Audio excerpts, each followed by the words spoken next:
నమస్కారాలు. అలాగే మీ ఆశీస్సులు మాకు ఉండాలని ఎల్లవేళలా కోరుకుంటున్నాం. నమస్కారం. ఈ యొక్క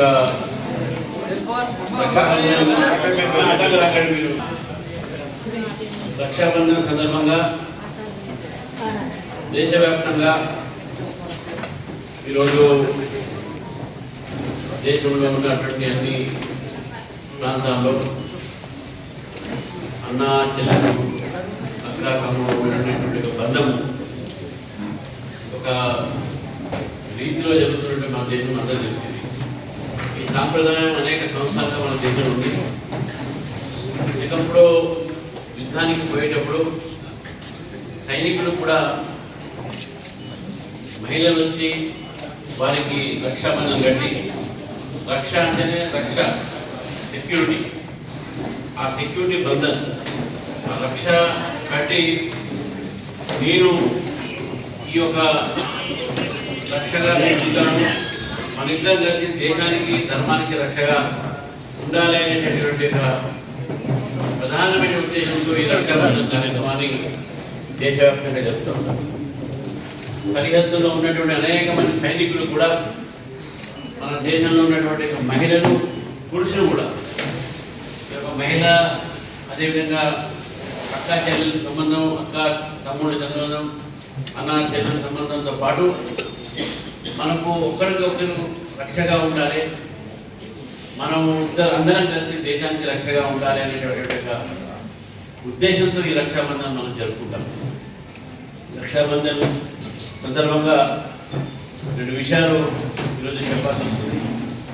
నరేంద్ర మోదీ గారు ప్రధానమంత్రి అయిన తర్వాత మహిళా సోదరిమణులు, అదేవిధంగా మహిళా మాతృమూర్తులు చాలామంది బాధపడుతూ ఉంటే, ఆ అన్నం ఉండేటప్పుడు వారి కళ్ళల్లో ఆ మంట పొగరు వెళ్తూ ఉంటే ఊపిరి వారికి ఇద్దరు కూడా పాడైపోయే సందర్భంగా వారు వ్యక్తిగతంగానే వారి తల్లిగారి యొక్క కష్టాలు చూసి ఈ ఉజ్వల స్కీమ్ ద్వారా చాలా ఇళ్లలో వారు ఈ ఉజ్వల ద్వారా వారి జీవితాల్లో మార్పు తీసుకోవడం జరిగింది.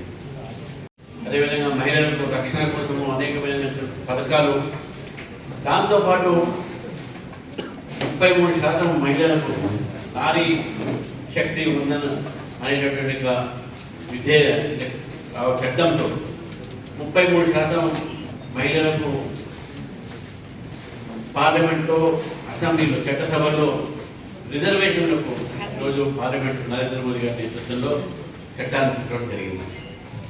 మరి ఆ చట్టాన్ని ఈరోజు తీసుకురావడంలో ప్రధానమంత్రి నరేంద్ర మోదీ గారు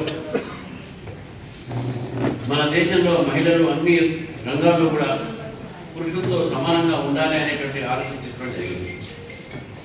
కానీ దురదృష్టవశాత్తు ఈరోజు మల్లికార్జున ఖర్గే గారు కానీ, రాహుల్ గాంధీ గారు కానీ, చివరికి మన ముఖ్యమంత్రి రేవంత్ రెడ్డి గారు సీట్లు పెంచొద్దు, 543 ఉండాలి, ఇందులోనే రిజర్వేషన్లు మహిళలకు ఇవ్వాలని.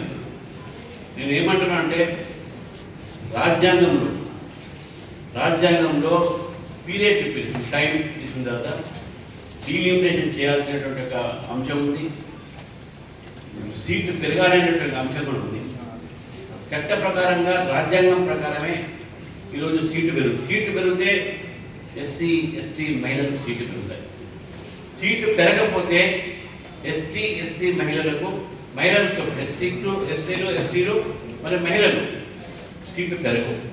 అన్యాయం జరిగేది కాంగ్రెస్ పార్టీ ఎస్సీ ఎస్టీ సీట్లు పెరగకుండా అడ్డుకుంటున్నది, మహిళలకు కూడా రిజర్వేషన్ రాకుండా అడ్డుకుంటుందని చెప్పేసి స్పష్టంగా ఇక్కడ అర్థమవుతుంది. రెండోది రాహుల్ గాంధీ గారి మధ్య మాట్లాడుతున్నారు. చాలా మనం ఆలోచించాల్సిన అవసరం ఏంటంటే మహిళలను గౌరవించేటటువంటి సమాజం మనది.